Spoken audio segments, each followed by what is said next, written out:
Hello friends, welcome to my channel Sahi education. मेरा नाम है नमन कुमार साही और आज की जो हमारी क्लास 9th की टॉपिक है वो है अल्टरनेट एंगल्स पार्ट 1।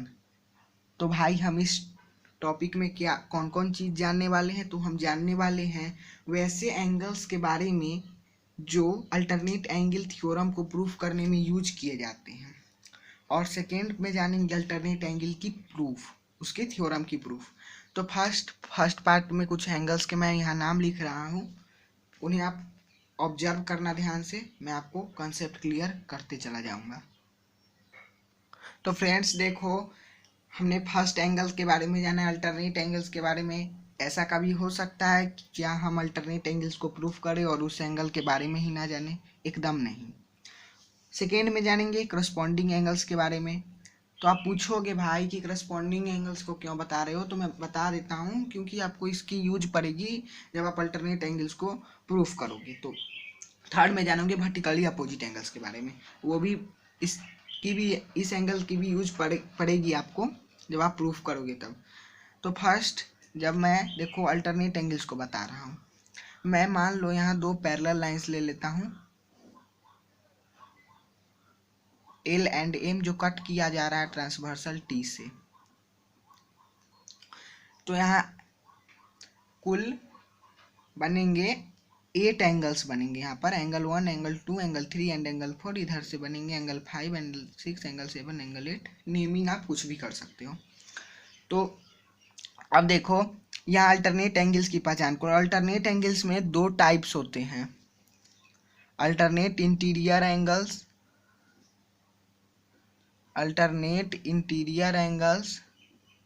और अल्टरनेट एक्सटीरियर एंगल्स।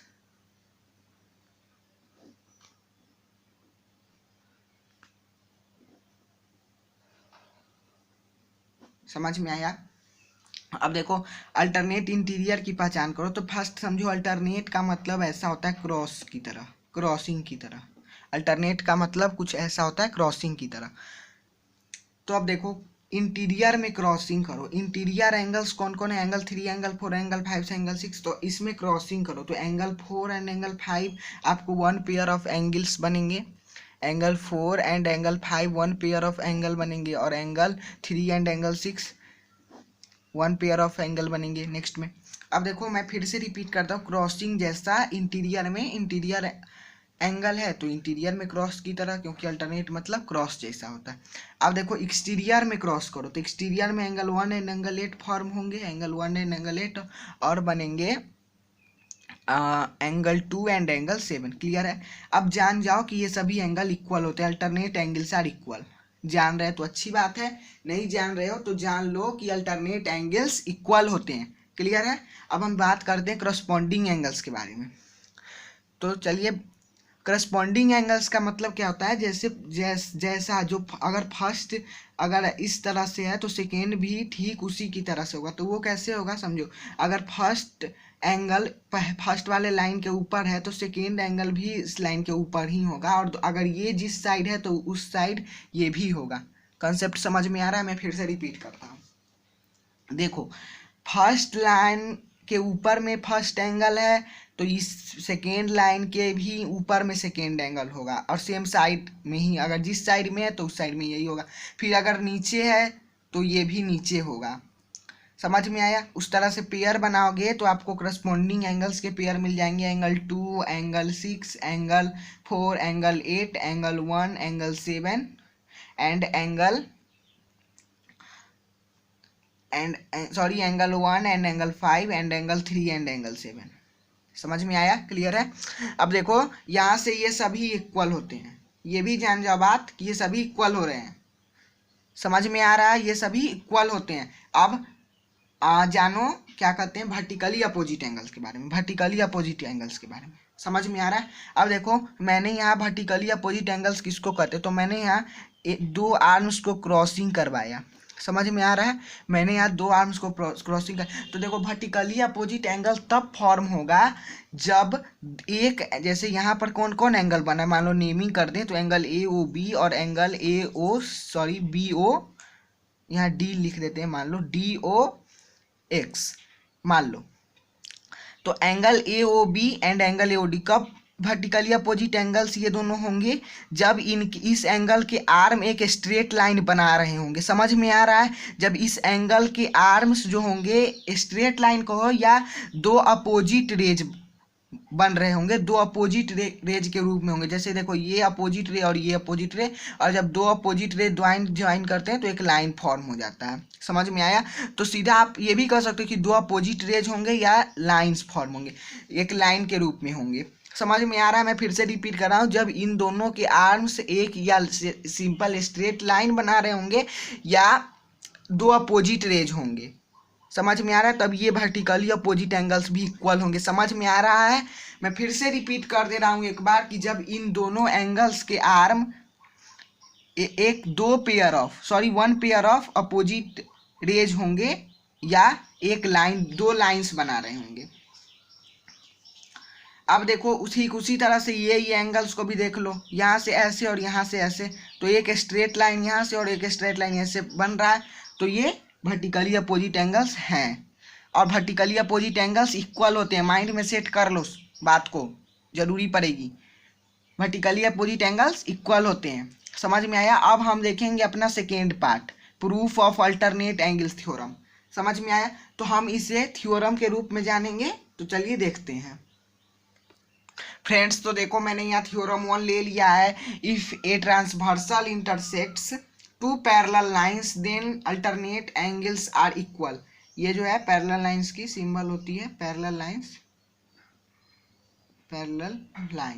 मैथमेटिकली में हम पैरेलल लाइंस को ऐसे रिप्रेजेंट कर सकते हैं। तो देखो अपने पास थ्योरम क्या आई कि if a transversal intersects two parallel line then alternate angles are equal. समझ में आ रहा है? तो देखो आपके पास गिवन क्या है, जो हमें प्रूफ करने की क्राइटेरिया होती है, ठीक हम उसी तरह से थ्योरम 1 को प्रूफ करेंगे। समझ में आ रहा है?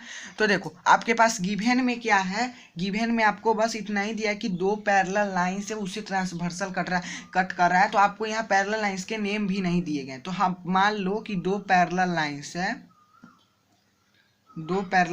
है एम एंड एन। क्लियर है? दो पैरेलल लाइंस है एम एंड एन जो कट किया जा रहा है ट्रांसवर्सल टी से। तो एंगल्स फॉर्म होंगे angle 1, angle 2, angle 3 and angle 4, और यहाँ से एंगल 5, एंगल 6, एंगल 7, एंगल 8। समझ में आ रहा है? अब देखो तो अपने पास अब गिवन में आ गया कि गिवन क्या दिया हुआ है। अपने पास दिया क्या हुआ है कि M and M parallel to N which is cut by transversal T.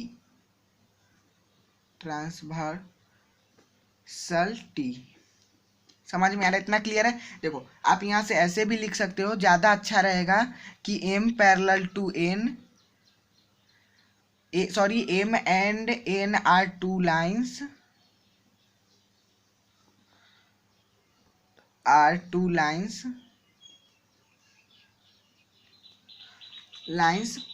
Parallel to one another, parallel to, यहाँ से मैं आगे लिख देता हूँ, आप ऐसे भी लिख सकते हो या मैं लॉन्ग में लिख सकते हो कि M and two lines parallel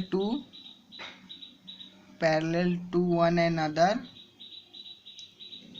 and one and other. इतना लिख रहे, उसके बाद लिख देना which is cut by transversal T. अगर आपको ज़्यादा लैंग्वेज बनाना है, अगर आप इसे भी लिखोगे M parallel to N symbol देके, तो कोई आपका नंबर नहीं काटेगा। क्लियर है? अब देखो आपको प्रूफ क्या करना है। तो लिखना to prove alternate angles are equal. तो देखो अल्टरनेट एंगल्स में जैसा कि मैंने बता रखा है कि अल्टरनेट एंगल्स के दो टाइप होते हैं, इंटीरियर एक्सटीरियर। तो मैं यहाँ इंटीरियर ही ले रहा हूँ, आप चाहो तो एक्सटीरियर ले सकते हो, कोई दिक्कत नहीं है। तो आपको प्रूफ करना है कि angle 3 is equal to angle 6 क्योंकि अल्टरनेट एंगल है, और angle 4 is equal to angle 5। समझ में आया? इतना आपको प्रूफ करना है। तो फर्स्ट देखो, अब देखो प्रूफ मैं यहाँ प्रूफ दे रहा हूँ भाई। तो देखो angle 3 is equal to proof करना है angle 3 is equal to angle 6। तो देखो आप यहाँ आसानी से लिख सकते हो कि angle 3 is equal to angle 2। आप यहाँ आसानी से लिख सकते हो कि angle 3 is equal to angle 2। हाँ भाई, क्यों नहीं लिख सकते? Vertically opposite angles, vertically opposite angles होगा, अपोजिट एंगल्स। समझ में आया? मैं बता चुका है कि वर्टिकली अपोजिट एंगल्स इक्वल होते हैं। क्यों इक्वल होते हैं? देखो, क्योंकि यहाँ आर्म्स जो है स्ट्रेट लाइन फॉर्म हो रहे हैं, आर्म्स स्ट्रेट है। मैं आपको इसकी प्रूफ दे दूंगा वर्टिकली अपोजिट एंगल्स के बारे में। मैं आपको एक प्रूफ पूरे डिटेल वीडियो में बना कर लाऊंगा नेक्स्ट वीडियो में, तो देखना। अब angle 3 is equal to angle 2 मैंने बता दिया कि वर्टिकली अपोजिट एंगल है। फिलहाल इतना ही जानो कि वर्टिकली अपोजिट एंगल इक्वल होते हैं। अब देखो, angle 2 is equal to angle 6, जैसा कि मैंने बता दिया है कि करस्पॉन्डिंग एंगल्स की ज़रूरत आपको यहाँ पड़ेगी और पड़ भी गई। Corresponding angles, corresponding angles, CORRES पॉन्डिंग एंगल्स।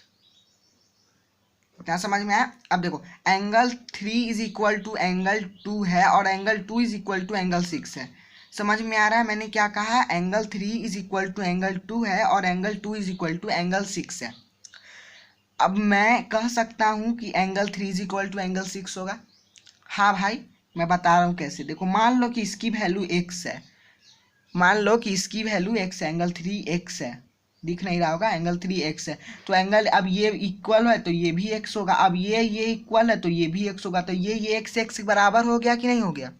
समझ में आ रहा है? तो एंगल 3 लिखना, since angle 3 is equal to angle 6 and angle 6 is equal to, sorry, यहाँ angle 3 is equal to angle 6 नहीं होगा, angle, since angle 3 is equal to angle 2 and angle 2 is equal to angle 6, आपको दिख नहीं रहा होगा, मैं थोड़ा आगे बढ़ाता हूँ।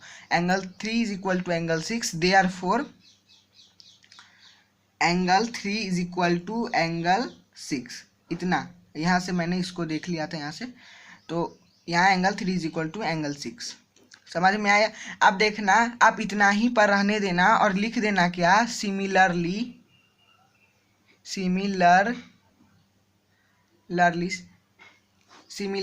Angle 4 is equal to angle 5। Similarly angle 4 is equal to angle 5। आपको पूरा फिर से angle 4 is equal to angle 5 को प्रूफ करने की कोई ज़रूरत नहीं है। आप इतना ही लिख दोगे कि angle 4 is equal to angle 5, तो आपको मार्क्स मिल जाएगा एग्जामिनर के द्वारा। कोई आपका एग्जामिनर से मार्क्स वार्क्स नहीं काटने वाला। समझ में आ रहा है? तो अब देखो कि angle 4 is equal to 5 proof हो गया और angle 3 is equal to angle 6 proof हो गया। तो भाई हमें यही तो प्रूफ करना था कि देखो, angle 3 is equal to angle 6 और angle 4 is equal to angle 5, हमें यही प्रूफ करना था, जो हमने कर दिया है। तो आज का लेक्चर यहीं पर मैं ख़त्म करता हूँ, और रिवाइज करते रहना टॉपिक को। और अगर मेरा वीडियो अच्छी लगी हो तो वीडियोस को लाइक करना, चैनल को सब्सक्राइब करना मत भूलना।